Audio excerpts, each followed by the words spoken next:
Hello, everyone. John Cooper here, ready to discuss the latest Doctor Who episode with you. And today, I not have one but two guests. I have Captain Switzerland, who, as you probably all know, does a political stream channel called Woo! Captain Switzerland.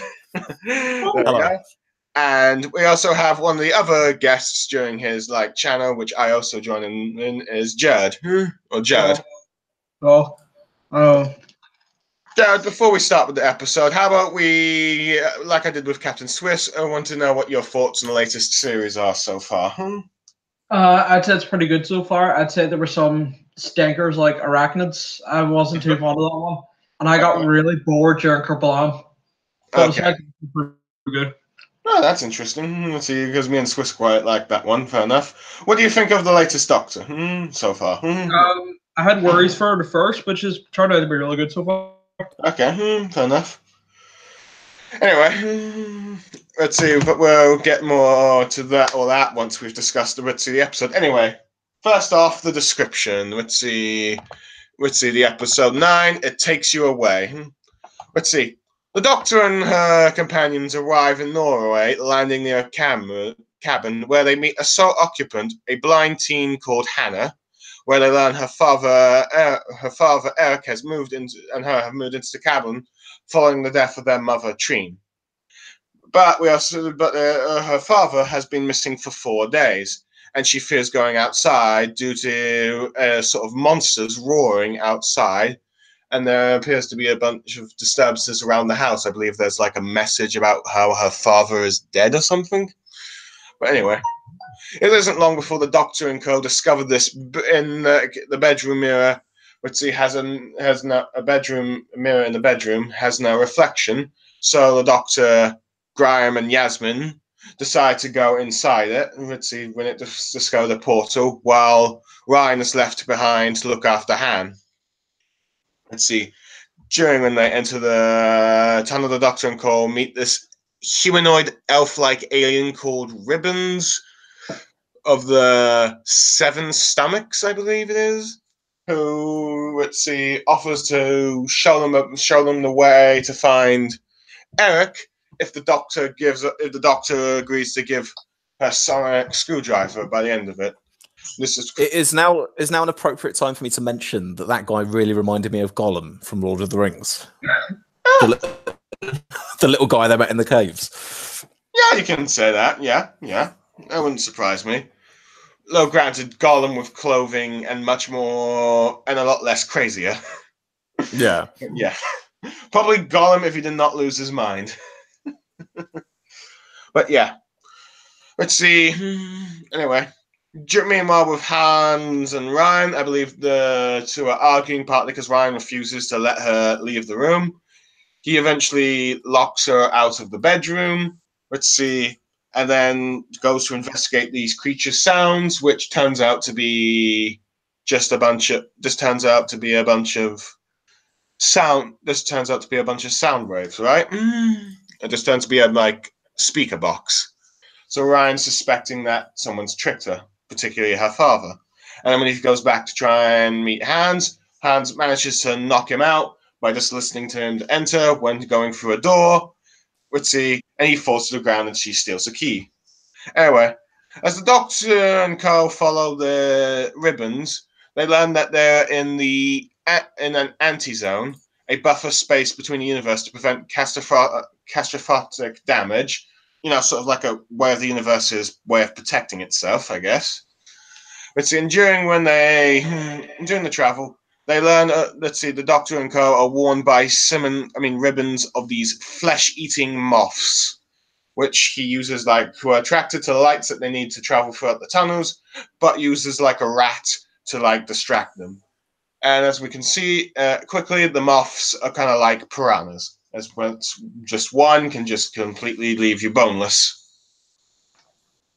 During about halfway during the journey, let's see, I believe Ribbons attempts to try and get the sonic screwdriver earlier, as I believe he cut the Doctor's ribbon string thing, like the Hansel and Gretel kind of way of finding a way back.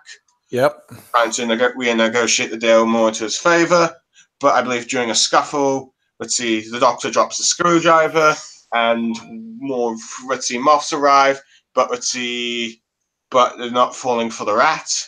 And then Ribbons tries to make an attempt for the screwdriver, but this costs him his life as the moths go and devour him, while the Doctor and co use this chance to escape and get out by another portal, which they did not realize until they see Eric there, and they notice how everything is in reverse to the mirror world, kind of way. But yes, and during when they enter here, they discover that not only Eric's here, but with Trin, despite all knowing that she's dead. During this time, while Sardis and Co remain skeptical, it's Eric and Trin also have a surprise for the Doctor Who's gang, as it seems like Grace is also alive, leading to quite the sort of touching reunion between him and Graham. Which I believe, I must admit, this is the highlight of the episodes, where you have Grace and Graham Grace trying to convince Graham that it's her by answering the story of Graham's frog necklace. And then Graham then telling Grace everything they've done, including meeting Rosa Parks, because I believe if you've paid attention to the Rosa Parks episode, you know that Grace was a huge fan and supporter of Rosa Parks, which I must admit I'm quite good to use that continuity. And they both but yeah.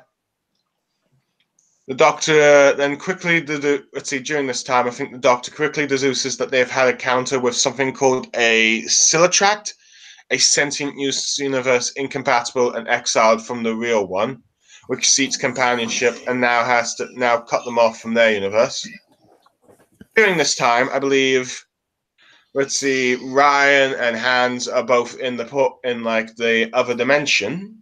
I mean the anti-zone, where Ryan, not knowing the dangers of the moths, picks up one of the spare lights and tries to help Hans directs her to find the Doctor and Co and her father, not aware of the looming danger of the moths.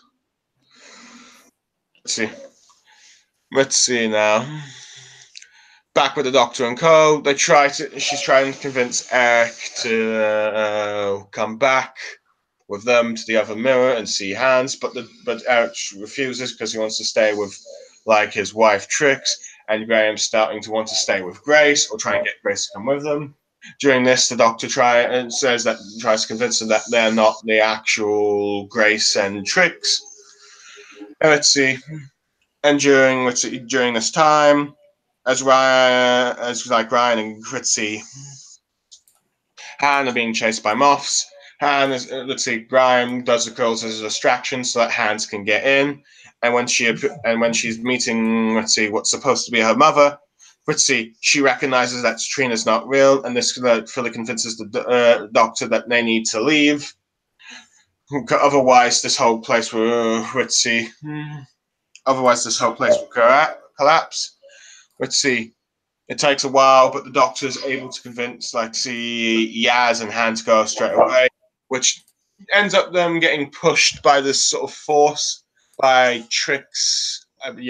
By Trix, which convinces but that does not completely convince that the two are not real to Eric and Graham. It's not until Grace is not concerned about her grandson Ryan that Graham realizes, you're not Grace. Grace would never do that and stuff, and he's pushed away. And the Doctor, the only way he can convince Eric to get to leave is to try and convince the Saltatrax, the being thing, that she is much more better, much more experienced, much more lost in the universe, knows much more than Eric. He is much more of a appetizer than he is. And I was just going to say quickly, I felt like she was channeling a little bit of the Matt Smiths there. It felt like what we've seen from a couple of Moffat's Matt Smith episodes, where basically Matt Smith for go, look how big my brain is. Look how many things I've done. Take me, alien. Take me. That kind of trope. One thing I can think of is the season episode, series 7 episode, Rings of Akkad or something. You know, where that giant parasite. And Matt Smith does that, which, in my opinion, was his best speech. That's exactly the one I was thinking of, yeah. Let's see. The one that everyone loved until Klaus Leaf ended up being a DX Machina. I thought in that episode, by the way, it was a cracking speech from Matt Smith. It was just kind of a shame that throughout all of Matt Smith's seasons, he gave variations of that speech about 5 times. Oh, yeah. Maybe less is more sometimes. Yeah, let's see. But then again, I guess that's what happens when you have Stephen Moffat. but anyway, no Moffat bashing now. Let's get to the episode. We've got to save it for later, okay. Yeah. Unless Gerard wants to do a little of his piece now, but hey. Let's see. Anyway. Let's see. The room changes and now it's an entire white area for the Doctor and co. And let's see this. The being takes the form of a frog with the voice of Graham, which is kind of funny and both ridiculous at the same time. Let's see. Which apparently it finds delightful. Despite being fascinated interacting with, despite the Doctor being fascinated and wanting to interact with this being, she tries to explain to the Sotratrax that she can't remain. Because otherwise the whole thing will collapse, and tries to convince her that if you're really my friend, you'll let me go and stuff. And eventually she's able to explain to the Sotratrax the way to do that. Yeah, you're right, and then pushes them out of like the anti-zone thing, and the Doctor and co all run. The moths seem to have completely disappeared at this point, and make it back out into the portal. The end of the episode is with the Doctor and co who are like just looking back on what they've just experienced through, and Graham telling Ryan how they met Grace, and perhaps the most defining and perhaps the best moment of the episode is when Ryan finally calls Graham his granddad. And the lot get into the TARDIS and it flies off. Or woo, woo, woo. So I can't do the noise. And that's a beautiful render. Can I have a go at that? Go ahead. I'm going to say I was a bit more like a. No, never mind. Fair enough. But yeah. So anyway, overall thoughts on the episode, guys. Did you like it or did you hate it? Mm-hmm. Do you want to go for a special guest, Gerard? I guess. There's a lot to unpack. Let's see, where do I start? Well, let's address the elephant in the room, or should I say the frog on the chair. That was a weird way to end an episode. From what I can understand, people either loved the episode or hated the episode because of that frog. No, I liked it. I always watch Doctor Who with a mate on Sunday evenings, and we both turned around to each other at the exact same time in amazement at the fact that this frog was sitting in the chair, and it had the voice of the dead grandma, and it was also a universe. Mm-hmm.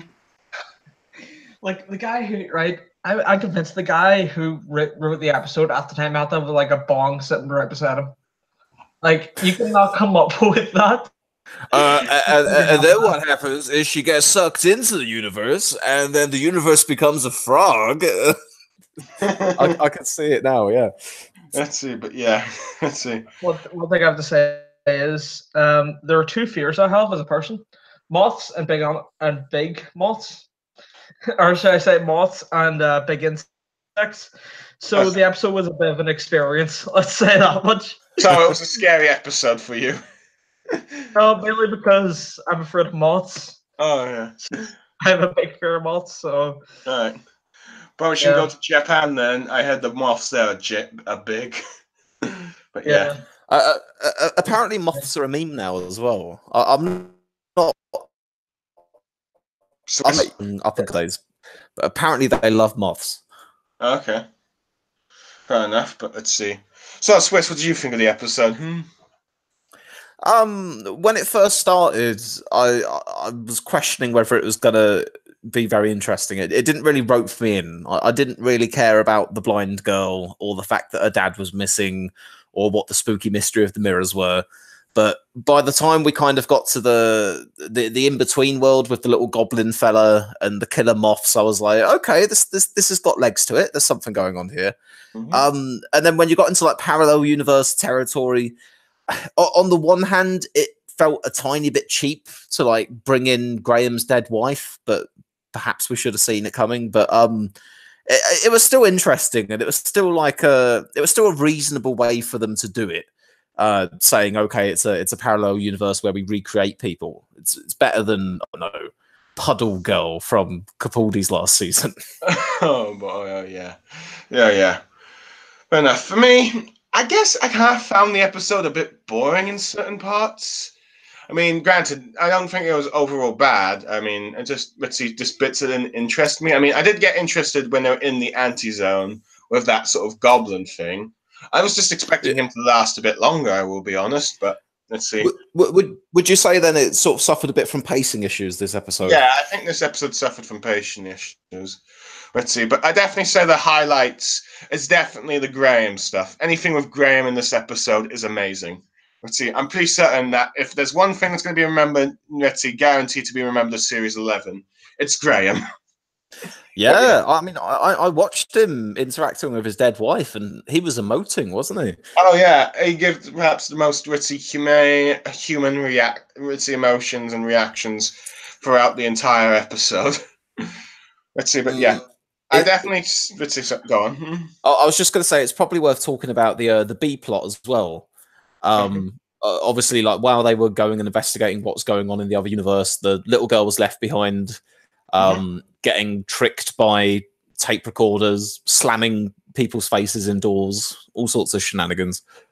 Oh yeah, I know. Let's see. I guess it didn't really. I mean, I missed a bit of it because I was out doing Pokemon Go at the time, which I was trying to catch a legendary. But let's see. But I will admit, I know. Guess I didn't really like the girl that much, to be honest. I don't know. Maybe just saw her in a bad negative light or something. Or yeah, she no, she wasn't particularly likable. She was. I mean, you know, I can kind of sympathise because it's like, well, you're blind, you're stuck in a spooky house, and your dad's gone missing. But just generally, she was always casting such a downer on things and always accusing people of lying to her. I mean, yes, they were lying to her, but still. Let's see. Yeah. But you could understand why, let's see, at least Ryan was lying to her. Eric, you could argue, was being a bit of a dick for, like, just being away from his daughter for so long. But, yeah. But, let's see, I don't know. I don't think it was, like, I suppose props to them trying to give a bit of blind representation, but it's not as good as, like, that one lady that was deaf during, like, Capaldi's second series. I thought she was portrayed really well, if you remember which one I'm referring to. I believe so. No, the one with those dead ghost things. Once they die, they become these ghost things with black eyes. Oh yeah. That two-parter when they were underwater. What did you guys think about the big payoff at the end? The big scene, grandfather and son. Oh, that is the best bit of the episode. That is definitely, and hands down, the best episode. I think this is what the subplot between Graham and Ryan has been building up to. Yeah, I'm acknowledging. It's been a long time coming. Yeah. I spent the whole season like going, I want Ryan to call him Granddad. I really want Ryan to call him Granddad. And I can't believe, like, this is the first time I've ever really cared that much about side characters in Doctor Who to want them to do things. Oh, yeah. And hands down, Graham is probably the second best male companion of the New Who era. I'm pretty sure for most of us, Captain Jack remains number one. Although the last time I wanted a companion to do something was for Clara to go away. I think that was most fans at that point. And then you thought you got your wish. It's like, yeah, she's been killed by ravens. No, she's riding a dino around the universe. She's still out there. Let's see, she's still gonna die, but then she gets to have all these adventures. But let's see, but yeah, we'll get to that in the when we were criticizing Moffat's way of getting rid of companions. But let's see, but yeah. But so I have to say, Yaz didn't really have much to do in this episode. to be honest. She didn't really have much to do with this episode, I have to be honest. She doesn't have much to do in any of the episodes, unfortunately. Let's see. And I guess this is the problem with having just like 4 companions and just 10 episodes. A lot less to do. I mean, I think what worked with Peter Davison, at least, I'm not sure, I haven't really watched his first series completely, but I think one of the things that did probably work well with the old Who is that with each episode being 3, 4, or 5 or 10 parts episodes, you had more time to develop the companions if they actually use that time to develop them. But I don't know. I mean, it's like I said, I haven't really watched much of the old Who, but yeah. I mean, I suppose it's worth saying, like, in the Eccleston series, you had one companion, mainly one companion. Mickey and Jack were there occasionally, which was Rose. Yeah. In Matt Smith's season, you had 2 companions. You had Amy and Rory, and occasionally River Song in, like, certain episodes. But in this season, they've introduced 3 companions all at once. It's heavy going to try and characterize them all, isn't it? Yeah, and it doesn't help that you've also cut down the episodes by 3. So, yeah, that's one problem. Anyway, Eric, honestly, I just didn't really like him, to be honest. I guess he was kind of, I don't know, what are your thoughts on Eric? What, the dad? Yeah, the dad. He was a total deadbeat. He reminded me of, I've forgotten his name, but, you know, in The Simpsons, Milhouse's dad. Oh, yeah. Yeah, just kind of, just totally not on the ball in terms of parenting or doing what's best for your kids at all. Honestly, if there wasn't someone, honestly, the fact that if there was like in a way in a cabin in Norway, which makes me think, oh, is this episode trying to somehow subtly reference that we might get a Norway agreement? I don't know. Sorry, not talking about politics, but at least not in that sense. But yeah, it's like if they weren't just so far away in a cabin, I feel like child service protection should go in and take the blind girl away from him because he's clearly not reliable. I mean, lying to your daughter that you might be gone or something like that. And put in sound recordings of bears and shit. Yeah. Or whatever it was. It's like, let's see, you just found your wife, but your daughter, and you're not going to take your daughter to possibly see her mother, who's probably just as upset about the loss as you are. Well, to say see her mother is a bit... it's not really characterizing words properly there. Well, she's just there, really. But yeah. I mean, I guess you could say, well, it wasn't even her mother anyway. Oh, yeah. But yeah. I suppose the best one is definitely, of the new characters introduced, is Ribbons, who's kind of one of the 2-ish villains we've had. Besides that and the Moths. And I think he did his role pretty well. Granted, I wish we had more time with him because he ended up being used as an example of what happens when the Moths eat an intelligent person. But yeah, or just a casualty for the other monster. But yeah, go on. Yeah, it almost felt like they spent enough time devoted to making him interesting that you felt he was going to stick around for a bit longer. Yeah. You just wish he was like, in many ways, I kind of wish he was like the villain. But oh well.